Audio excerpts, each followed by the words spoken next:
Class میں کہ ابھی نہیں آئے؟ سر آگے سر، وہ جا رہے کلاس میں، جلدی سے جلدی لیٹ ہو جائے گی سر آگے۔ السلام علیکم ورحمۃ اللہ وبرکاتہ۔ اگر ہم تاریخ پہ نظر ڈالیں تو سونا اور چاندی صدیوں سے قیمتی دھاتیں شمار کی جاتی ہیں، اور زیورات کے علاوہ ان کا استعمال کرنسی کی شکل میں بھی ہوتا رہا، اور ہر دور میں اس کا معیار مختلف طریقوں سے جانچا جاتا رہا، لیکن ماڈرن ایج سے پہلے اس کو پرکھنے کے لیے ٹچ سٹون میتھڈ استعمال کیا جاتا تھا۔ شاید آپ نے کسوٹی کا نام سنا ہو۔ کسوٹی سے مراد یہی ٹچ سٹون ہے۔ یہ ایک پتھر ہوتا ہے جس کے اوپر کسی بھی قیمتی دھات کو رگڑ کر اس کی جو سکریچ ہے اس کو چیک کیا جاتا ہے کہ اس کے اندر کتنے پرسنٹ گولڈ ہے، گولڈ ہے بھی یا نہیں ہے۔ اس کے لیے اس پہ ایک ڈراپ تیزاب کا، شورے کا تیزاب، نائٹرک ایسڈ جس کو کہتے ہیں، اس کا ایک ڈراپ ڈال کر اس کو چیک کیا جاتا ہے۔ اگر تو وہ قیمتی دھات ہے تو اس کی سکریچ ریمیننگ ہوگی، اور بلکہ وہ شائن اپنی ظاہر کرے گی۔ لیکن اگر وہ تانبا یا پیتل یا کوئی اور سستی دھات ہے تو وہ ایسڈ اس کو کھا جائے گا اور اس کی جو ہے اپیرنس ختم ہو جائے گی۔ لیکن اگر وہ سونا ہے تو یہ سامنے تصویر میں جو فنگرز نظر آ رہی ہیں اس میں مختلف کیرٹ کے نمونے ہیں، تو ان نمونوں کے ساتھ ملا کر جس شائن کے ساتھ وہ میچ کرے گا اس کا کیرٹ طے ہوگا۔ گو کے قیمتی دھاتوں اور ان کا استعمال اور قیمتی دھاتوں کے معیار کی نگرانی مختلف دور میں مختلف طریقوں سے ہوتی رہی، لیکن دھات یا زیور کے ہر ٹکڑے کے اوپر اس کے معیار کی مہر یا اس کے اوپر اس کا نشان کندہ کرنے کا خیال سب سے پہلے برطانوی کنگ ہنری III کو آیا۔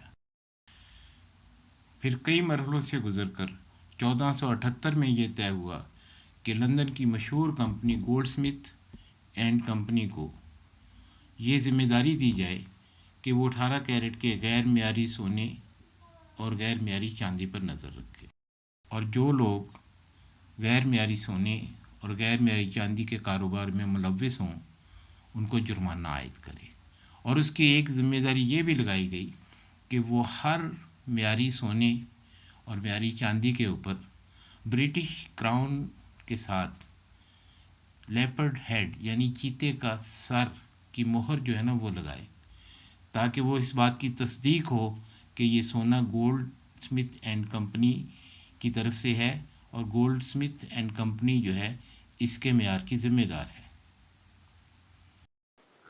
جی ہاں، ہال مارکنگ کی اصطلاح قیمتی دھاتوں سونا، چاندی اور پلاٹینم پر لگنے والی اس مہر یا نشان کے لیے استعمال کی جاتی ہے جو ان کے معیار کی تصدیق کے واسطے برٹش ایسے آفیسز کی طرف سے ان دھاتوں پر لگائی جاتی ہے۔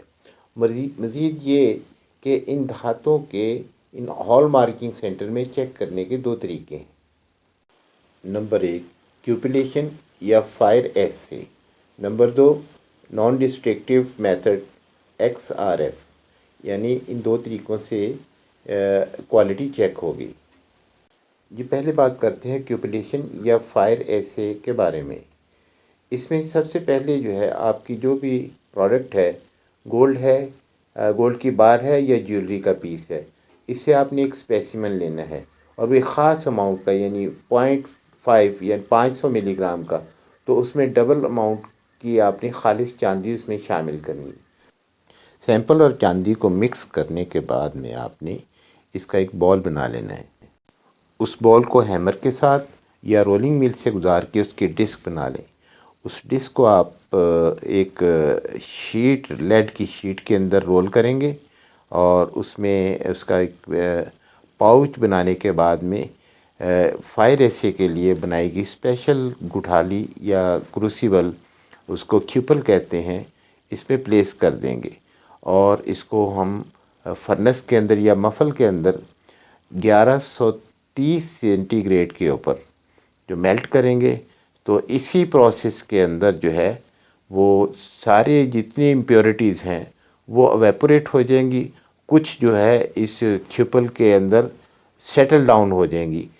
یہ اب ریمیننگ بٹن کے اندر صرف سونا اور چاندی ہے، جن کو ہم شورے کے تیزاب میں یا نائٹرک ایسڈ میں ابال لیں گے، اور اس کے لیے یہ ہم ٹیوب استعمال کرتے ہیں۔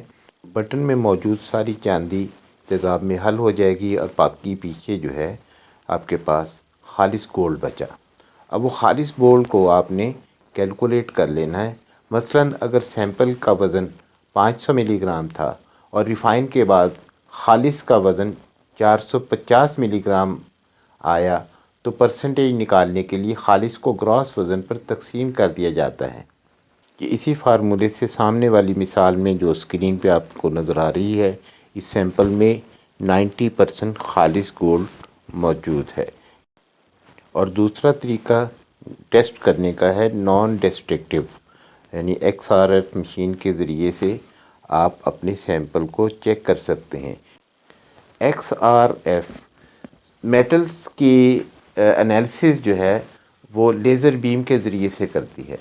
اس کے اندر سے جو آپ کی پروڈکٹ ہے اس کو ایک خاص زاویے سے سیٹ کیا جاتا ہے، اور لیزر بیم تقریباً 100 مائکرون تک میٹل کے اندر پینیٹریٹ کرتی ہے، اور سارے میٹل کے انالیسس کرتی ہے، اور آپ کو ہر میٹل کی پرسنٹیج بتاتی ہے کہ اس میں کتنے پرسنٹ کون سا میٹل موجود ہے۔ اسنگ سینٹر اس رزلٹ کی روشنی میں آپ کی جیولری پر مارک لگاتا ہے۔ 18 کیرٹس یا 21 کیرٹ یا 22 کیرٹ جو بھی رزلٹ ہوگا وہ اس پہ سٹیمپ کر دے گا۔ اور ایک بڑی لاٹ کے لیے اسنگ سینٹر کا طریقہ کار یہ ہوتا ہے کہ کسی بھی پیس سے رینڈم ایک پیس یا 2 پیس وہ فائر ایسے کے لیے لیتا ہے، اور باقی ساری پروڈکٹ کو وہ ایکس آر ایف سے چیک کرتا ہے۔ اس طرح تیار زیورات بغیر کسی توڑ پھوڑ کے ایکس آر ایف کے ذریعے سے اٹیسٹ ہو جاتے ہیں، اور یہ اٹیسٹیشن آپ کے کسٹمر کے لیے بہت زیادہ اطمینان کا باعث ہوتی ہے۔ برٹش اسنگ سینٹر کی طرف سے جیولری پہ جو مارک لگتے رہے، یہ دیکھیں 1935 میں اتنے فائن نہیں تھے، جو وقت کے ساتھ ساتھ فائن ہوتے گئے اور ان میں بہتری آتی گئی۔ وقت کے ساتھ ساتھ سٹیمپنگ کرنے کی ٹیکنیک بھی بدلتی گئی۔ اب تو یہ مارک جو ہیں یہ لیزر مشین سے لگائے جاتے ہیں، بلکہ یہ کہنا غلط نہ ہوگا کہ یہ جیولری کی خوبصورتی کا حصہ بن چکے ہیں۔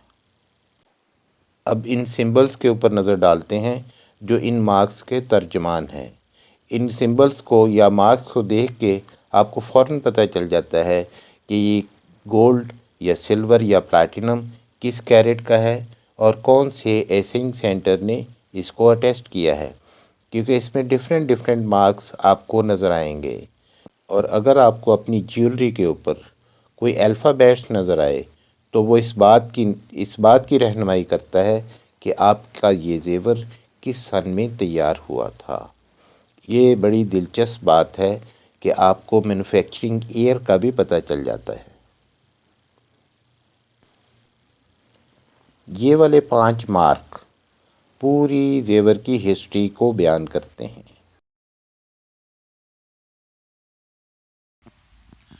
اور اس کے بعد 1975 میں پلاٹینم کو بھی قیمتی دھاتوں میں شمار کیا جانے لگا، اور 1975 میں ہی ہال مارکنگ کے اوپر ایک انٹرنیشنل کنونشن ہوا، جس میں یہ طے ہوا کہ سارے ممبر ممالک جو ہیں وہ ایک دوسرے کی اسنگ اتھارٹی کے مارکس کو قبول کرے گی، یعنی ایک ملک کا سونا یا چاندی یا پلاٹینم کسی دوسرے ملک میں جاتا ہے تو وہ اس کو دوبارہ ٹیسٹ کرنے کی ضرورت نہیں ہوگی۔ یہ تقریباً 20 ممالک ہیں جو ہال مارکنگ پہ انٹرنیشنل کنونشن میں شامل تھے، اور اس کنونشن کے اندر انہوں نے ایک ایسا مارک طے کیا جو سارے ممالک کے لیے ایکسیپٹیبل تھا، جس کو CCM کہتے ہیں، یعنی کامن کنٹرول مارک۔ جس زیور کے اوپر CCM ہوگا اس کو دوبارہ ٹیسٹ کرنے کی ضرورت نہیں ہوگی۔ یہ وہ سٹینڈرڈ ہیں جو CCM کے نیچے نظر آ رہے ہیں۔ CCM یہ ترازو کی شکل کا مارک ہے جس نے ممبر ممالک کے لیے امپورٹ ایکسپورٹ میں بہت آسانی پیدا کر دی۔ اور پاکستان میں سن 2007 میں Pakistan James and jewellery development company کا قیام عمل میں آیا۔ اس کمپنی کا مقصد جہاں پاکستان میں جیمز اور جیولری کی ڈیولپمنٹ تھی، اس کے ساتھ ساتھ پاکستان میں ہال مارکنگ کو بھی انٹروڈیوس کروانا تھا۔ اس مقصد کے لیے گلگت، کوئٹہ، پشاور، کراچی اور لاہور میں ٹریننگ سینٹر قائم کیے گئے اور 2 بڑے شہروں کراچی اور لاہور میں ہال مارکنگ سینٹر بھی قائم کیے گئے۔ Pakistan James and jewellery development company کا قیام پاکستان کی ترقی کے لیے بہت خوش آئند قدم تھا۔ اس سے پاکستان سے نکلنے والے قیمتی پتھروں اور خوبصورت زیورات کی ایکسپورٹ کے دروازے کھلتے نظر آ رہے تھے۔ اس کمپنی نے بہت سا کام بھی کیا۔ مختلف شعبوں میں جدید ٹیکنالوجی متعارف کروائی گئی، عوام کی آگاہی کے لیے سیمینار، ایگزیبیشنز اور ٹریننگ کورس کروائے گئے۔ اس کے ساتھ ساتھ ہال مارکنگ سینٹر نے بہترین سروسز فراہم کی اور لندن ایسنگ سینٹر سے الحاق کیا گیا۔ ہال مارکنگ سینٹر کو state of the arts machinery فراہم کی گئی اور عملے کو لندن بھیج کر ٹریننگ کروائی گئی، لیکن پاکستان میں تبدیلی کی لہریں اپنی اس نوعیت کے واحد اور اکلوتے ادارے کو بھی لے ڈوبیں اور Pakistan James and jewellery development company کو بند کر دیا گیا۔ حالانکہ انڈیا میں 15 جنوری 2021 سے زیورات کے اوپر ہال مارکنگ لازمی قرار دی جا چکی ہے اور شاید اسی لیے انڈیا کی صرف زیورات کی ایکسپورٹ پاکستان کی کل ایکسپورٹ سے زیادہ ہے۔ اور آخر میں اپنے پیارے ملک پاکستان کے لیے دعا گو ہوں، اللہ تعالیٰ پاکستان کو اپنے حفظ و ایمان میں رکھے۔